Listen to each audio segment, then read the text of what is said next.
इनके आका दिल्ली में बैठते हैं। वो चुनाव के दौरान बुआना में आए थे और उन्होंने कहा था कि मैं 1 से लेकर 10 तक गिनती गिनूंगा और 10 तक गिनती गिनूंगा तो 10 दिन में किसान का संपूर्ण कर्जा माफ होगा।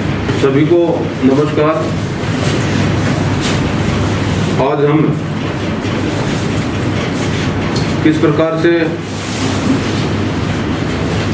कोरोना के काल के दौरान भारत की सरकार ने माननीय प्रधानमंत्री नरेंद्र मोदी जी के नेतृत्व में पूरे प्राण और प्रणय के प्रयास के साथ लोगों की जिंदगी बचाने के लिए ऐतिहासिक कदम उठाए, भरसक प्रयास किए और वहीं दूसरी ओर राज्य की कांग्रेस सरकार सिर्फ और सिर्फ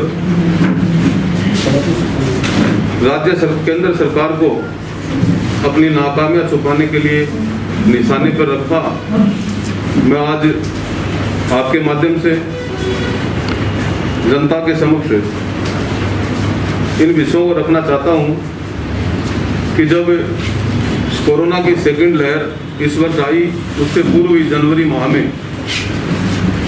केंद्र सरकार ने राज्य सरकार को 1500 वेंटिलेटर केंद्र से भेजे, लेकिन पूरे कोरोना के काल के दौरान आपने देखा होगा, आपको विदित भी होगा, क्योंकि ये विषय बाद में निकलकर भी सामने आया कि राज्य सरकार ने उन वेंटिलेटरों को एक तरह से कबाड़ के अंदर डाला रखा, किसी भी प्रकार का उसका उपयोग नहीं किया, सिर्फ और सिर्फ इसलिए जनता बचे या नहीं बचे, लेकिन केंद्र सरकार की बदनामी हो, सिर्फ इसी उद्देश्य से उनको कबाड़ में डाला रखा। और उसी जनवरी माह में ऑक्सीजन प्लांट के लिए 201 करोड़ रुपए राज्य सरकार को केंद्र सरकार ने मुहैया करवाया, लेकिन उसके उपरांत भी राज्य सरकार ने किसी भी प्रकार का एक भी कोई ऑक्सीजन बनाने का प्लान राज्य में नहीं लगाया। मैं कहना चाहता हूं कि जिस प्रकार से आपने देखा कि पूरे इस कोरोना काल के दौरान राज्य सरकार के चिकित्सा मंत्री रघु शर्मा ने सिर्फ और सिर्फ एक ही राग अलापा कि केंद्र सरकार मदद नहीं कर रही है, केंद्र सरकार मदद नहीं कर रही है। मैं आपसे कहना चाहता हूं कि जिस प्रकार से 21 मार्च को आपको पता है कि रात्रि कर्फ्यू राज्य सरकार ने लगाना शुरू किया, उसकी शुरुआत की और 22 मार्च को 23,000 रेमडेसिविर इंजेक्शन जो केंद्र सरकार द्वारा राज्य सरकार के यहाँ के राज्य के निवासियों को बचाने के लिए अलॉटमेंट हुए थे, उन रेमडेसिविर इंजेक्शनों को 22 मार्च को ही पंजाब सरकार को दे दिए गए और बड़ी निर्दलता के साथ, बड़ी बेशर्मी के साथ उसी दौरान 23 तारीख को एक बहुत बड़ा प्रेस करके और यहाँ के चिकित्सा मंत्री ने देश के प्रधानमंत्री पर, देश की केंद्र सरकार पर रेमडेसिविर की किल्लत को लेकर निशाना साधा। मैं समझता हूँ इस प्रकार की बेशर्मी सरकार, जहाँ एक और कोविड के दौरान मरीज अपने इलाज के लिए भटकते रहे, तो दूसरी ओर राज्य सरकार की मिली भगत से जो प्राइवेट अस्पताल थे वो लाखों रुपए में बेड बेचते रहे और जनता को मरने के लिए, उनको बर्बाद होने के लिए राज्य सरकार ने भगवान भरोसे छोड़ दिया। मैं आज के इसको प्रेस कॉन्फ्रेंस के माध्यम से आप सब लोगों को ये कहना चाहता हूँ। सभी पत्रकार मित्रों को मेरा नमस्कार। अभी प्रेस कॉन्फ्रेंस में हमारे अध्यक्ष जी और एमपी साहब ने राज्य सरकार की विफलताएं और अपनी विफलताएं छुपाने के लिए जो ये इस तरह का जो ये प्रयास किया है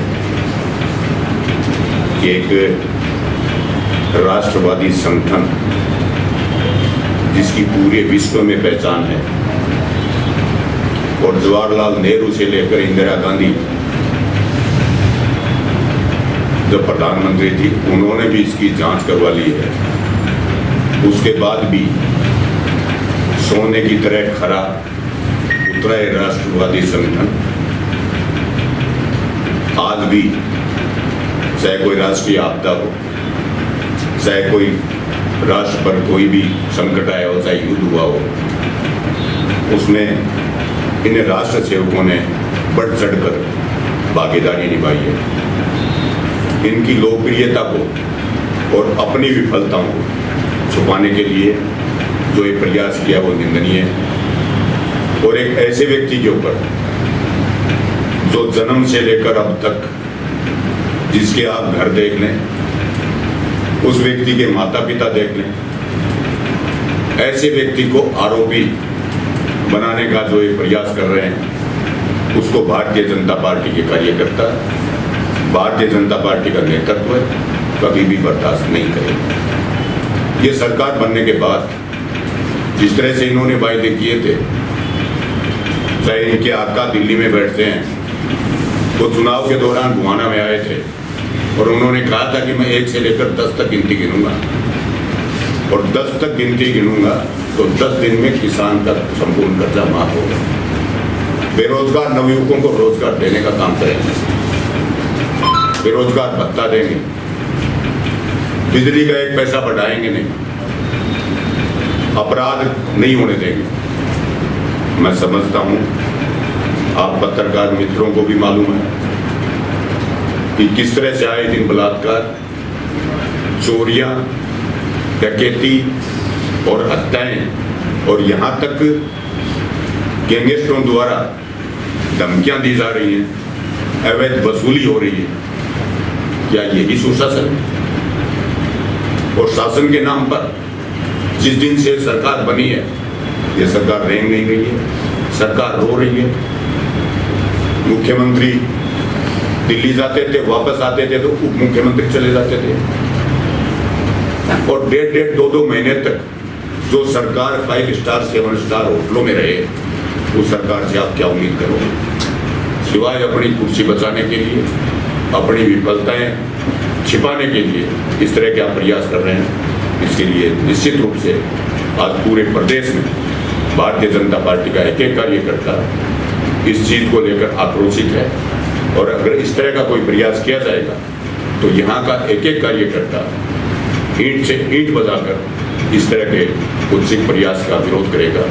बहुत बहुत धन्यवाद।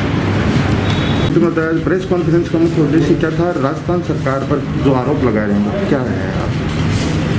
प्रेस कॉन्फ्रेंस करने का मुख्य उद्देश्य यही है कि कांग्रेस सरकार जो अब अपनी असफलताओं को छुपाने के लिए अपने जो वादे किए थे उन सब लोगों का ध्यान अलग करने के लिए अपने मंत्रिमंडल का विस्तार नहीं कर पाने के कारण से राज्य सरकार यहाँ का विकास नहीं कर पाने के कारण से हर बार नए नए नाटक लाती है। कोरोना के अंदर दूसरे लाए हैं। अब इससे जो देश के निर्माण को या देश को आगे बढ़ाने के लिए संयुक्त संगठन जिनको RSS हम बोलते हैं, वो संगठन हमेशा से भारत को आगे बढ़ाने के लिए काम कर रहे हैं। उन संगठन की सफलताओं का या अच्छे देश निर्माण में, जैसे आपदा में अच्छा काम किया उन्होंने, पहले से भी अच्छा काम करते आ रहे हैं। जो घर बार छोड़ करके जो देश सेवा में लगे हुए उनसे घबरा करके उन पर झूठे लांछन लगाए जा रहे हैं। जिस कंपनी द्वारा लेन देन के बारे में जो कहा गया है, उस डायरेक्टर ने यहाँ तक कह दिया कि मेरा कोई इस तरह की वार्तालाप नहीं हुई है, न मैंने किसी तरह के लेन देन किया है। उसके झूठे मतलब वीडियो ऑडियो के उनको बना करके उनके ऊपर जो ये केस बनाया है, ये बिल्कुल निराधार है। ये अपनी भ्रष्टाचार, बलात्कारी, ये और अपराध, इन सबको छुपाने के लिए ये इस तरह का जो घिनौना हरकत की जा रही है वो बिल्कुल गलत है। इस तरह की हम निंदा करते हैं। इसके लिए हमने ये प्रेस आज रखी है कि सरकार इस तरह मुख्यमंत्री महोदय इस तरह का किसी द्वारा ये केस लगा करके इस तरह के संगठनों पर इस प्रकार का कार्य नहीं करें। ये देश के निर्माता हैं, देश को आगे बढ़ाने का काम करते हैं। ये जितने भी संगठन देश को आगे बढ़ाने का काम कर रहे हैं, ये देश सेवा कर रहे हैं। इनके घर बार छोड़ करके देश सेवा में लगे हुए हैं, निःशुल्क लगे हुए हैं और इन पर कई उस तरह का केस दर्ज करना बिल्कुल गलत है।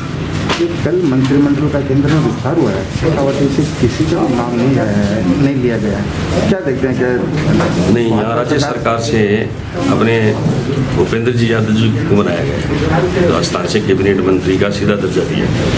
शेखावटी की बात करते हैं कि शेखावटी के अंदर अलग बात है, शेखावटी का कोई अलग से नहीं है। ये ऊपर से वैसे तो शीर्ष का मुख्य प्रधानमंत्री का है और नेताओं का, उनका पार्टी का निर्णय है, हम नहीं कह सकते। लेकिन हमारे को मैं तो इसको अच्छा मानता हूँ कि भूपेंद्र जी यादव जो सीनियर हैं, यहाँ से राज्यसभा से चुने हुए हैं और योग्य व्यक्ति थे, उनको कैबिनेट मंत्री दिया गया। इसके लिए मैं तो केंद्र सरकार को, भारत के प्रधानमंत्री को धन्यवाद देना चाहता सर, राज्यसभा में चुने गए थे, जनता द्वारा चुने गए थे।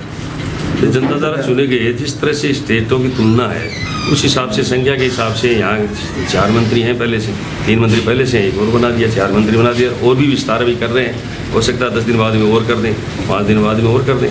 तो उसमें उम्मीद है क्या सर कि शेखावटी से? हाँ, शेखावटी निश्चित रूप से लेंगे। सर, दुरंतो ट्रेन की आपने तो हाँ जी, खुशखबरी दी थी जनता को, वो कब तक शुरू हो जाएगी? दुरंतो ट्रेन है जो पहले चल रही थी वहीं से तो आगे आएगी, वहाँ से जब चल करके नहीं है, जब आप बताना वहाँ जब आएगी, क्योंकि अभी बड़ी ट्रेनें हैं वो अभी शुरू नहीं है, छोटी छोटी ट्रेनें अब आपकी अपनी लोकल ट्रेनें शुरू कर दी। अब इस तरह में जो कोरोना है वो नहीं फैलेगा, तो दुरंतो ट्रेन भी शीघ्र आ जाएगी। जो ही जयपुर आएगी तो निश्चित रूप से आगे आएगी। सर, तीसरी लहर की भी उम्मीद की जा रही है, तो केंद्र सरकार की ओर से कोई प्रयास? केंद्र सरकार की ओर से पूरे भरसक प्रयास किए जा रहे हैं, प्लान बन गया है, योजना बन गई है और सब राज्यों को अपने अधिकार दे दिए गए हैं और जैसे रोकते हैं उस हिसाब से करें। आपके सामने भी ऑक्सीजन का 200-250 का ऑक्सीजन का जो प्लांट है वो लग रहा है। राजस्थान में और झुंझुनू जिले में पहला प्लांट है जो यहाँ जो BD के हॉस्पिटल में पेशेंट होंगे उनको तो ऑक्सीजन मिलेगी, साथ में इसकी सप्लाई भी पूरे ज़िले में या बाहर भी कहीं आवश्यकता पड़ेगी तो उसमें भी सप्लाई की। बहुत धन्यवाद सर।